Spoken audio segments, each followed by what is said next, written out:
คุณผู้ชมคะในช่วงของ World Update วันนี้นะคะเราอยู่กันที่งาน Thailand Competitiveness Conference นะคะที่จัดขึ้นที่โรงแรม Shangri-La กรุงเทพค่ะจะมาพูดคุยกันนะคะว่าเทคโนโลยีดิจิทัลนั้นจะเข้ามามีบทบาทต่อการพัฒนาขีดความสามารถในการแข่งขันของทั้งประเทศนะคะรวมถึงตัวธุรกิจเองอย่างไรบ้างวันนี้นะคะเราไปหาคำตอบกันจากทางด้านของ Professor Arturo Briz นะคะซึ่งก็เป็น Director IMD World Competitiveness Center นะคะอยู่กับพวกเราแล้วค่ะสวัสดีค่ะ Good afternoon, Arturo, and thank you very much for joining us for today's interview. So you just attended the talk regarding how digital technology can transform and increase the competitiveness of the country. So could you please, the first question, tell us the relationship between the digital technology and then competitiveness? Yes. Competitiveness refers to the ability of a country to generate prosperity for people. Yes. So with technology, I think the question is then, how does technology make our life better? So it is true that technology is something that we cannot avoid. Technology is great, and it's great to have artificial intelligence and the internet, but the question is, does it make us more productive? Does it generate jobs? Yes. Does it increase our salaries? And ultimately, does it increase the quality of life for a country? I think that these are the type of issues that we have been trying to address in the conference. Okay, so we see that technology is very important for us in our life right now, but it has to answer those three factors, right? Yes. So whether it's productive, and then the other one is? Whether it increases our quality of life. Okay. And I think third, and that's also related, is to what extent our relationship with the government in particular is going to be driven by technology as well, because competitiveness is at the end of the day the responsibility of the government. So whether paying our taxes or filing for any government service can be also done through technology. That's also very important. Regarding the digital technology, could you give us like three most important technology that affect our life, and which one is the most important one, and which one is the most feasible one? True. It is difficult to say. Certainly, first of all, big data is going to transform societies a lot.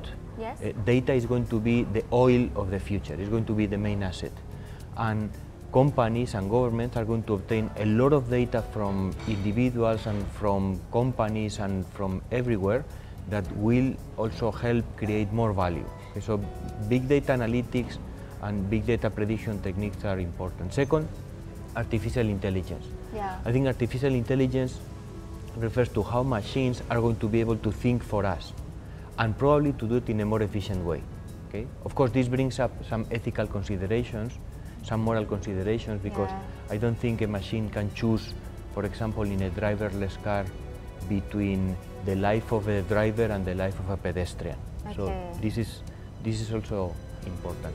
And the third technology that I want to emphasize, that we have been discussing extensively in the conference, and that to me is the biggest transformation for our societies, is blockchain. Yeah. Blockchain technology that allows us to eliminate intermediaries. That is going to have profound implications.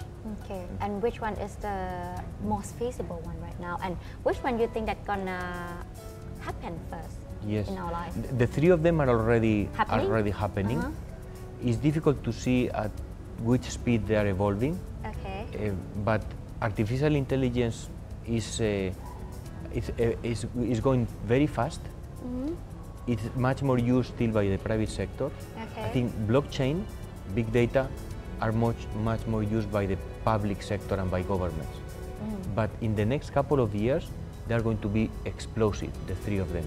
To me, blockchain is the most important one, because I think it's the one that is going to truly transform our way of living. But I think we need to be aware that the transformation is happening extremely rapidly. Okay, I want to talk more about the blockchain issue. So you say that is the most important one. How will that change our life? Because when we talk about blockchain, then we kind of think of the cryptocurrency mainly, right? But then blockchain is actually bigger than that. It actually have an impact on all kind of like industries and businesses. Yes, it is important to understand that blockchain is a technology. So it's allowed for many different applications, where cryptocurrencies, Bitcoin in particular, is just one small application. Because in general, what blockchain does is disintermediate relationships. So I can talk to you in person, but if I try to talk to you through the internet, digitally, there is always someone that is between two of us. Yes. It can be Facebook, it can be an email server, there's always an intermediary.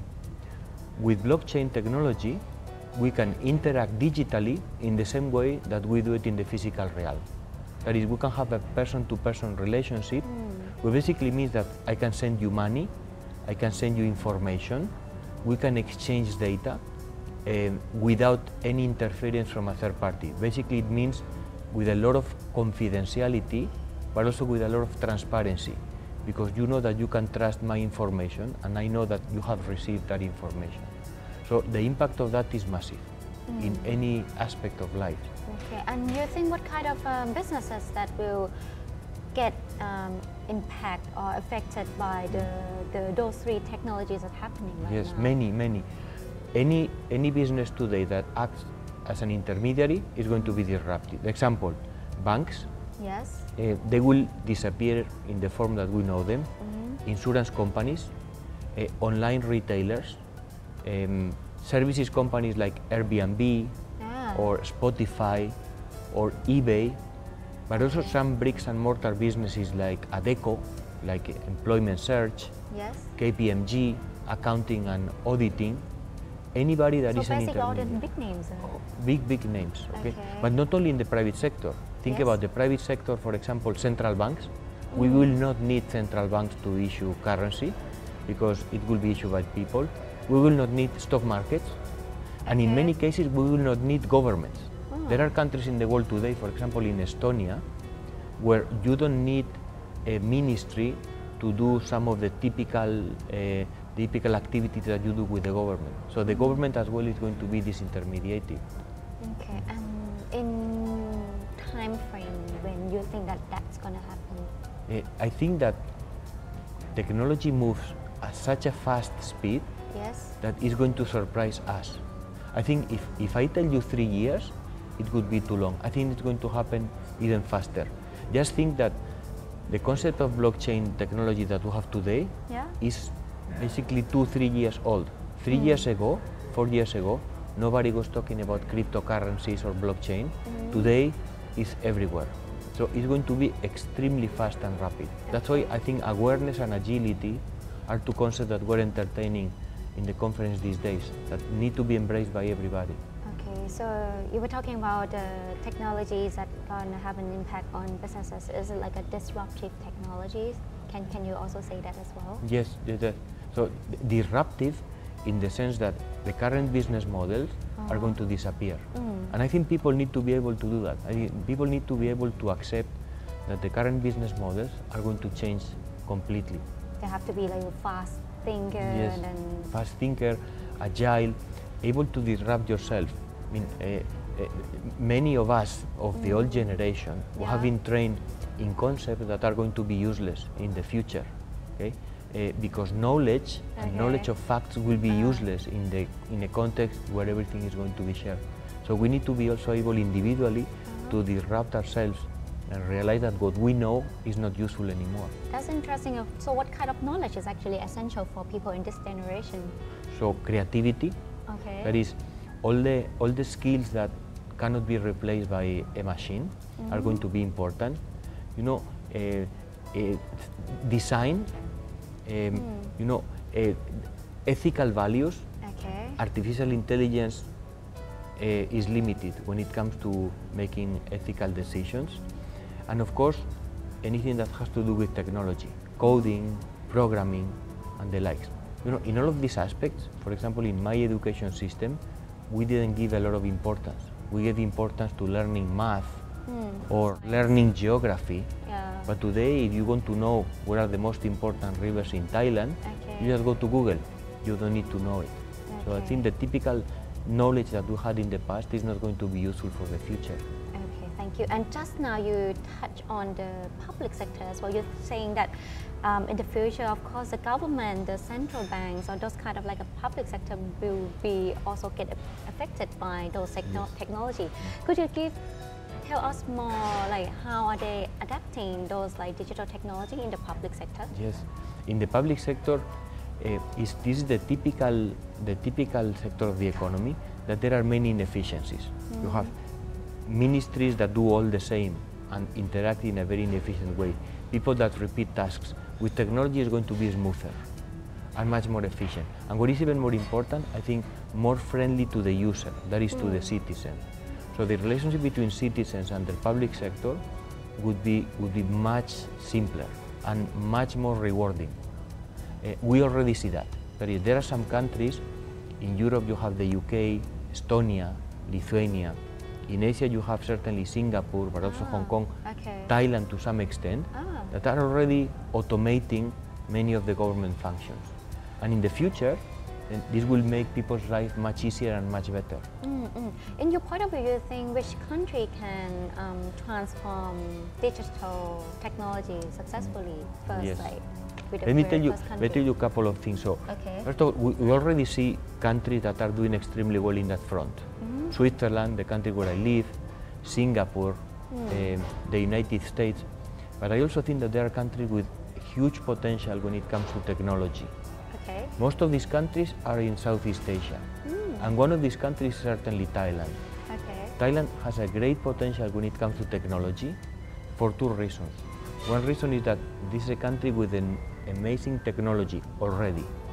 So the technology in place when it comes to internet connections, when it comes to possession of mobile technologies by individuals, is very good by any international ranking, including our own.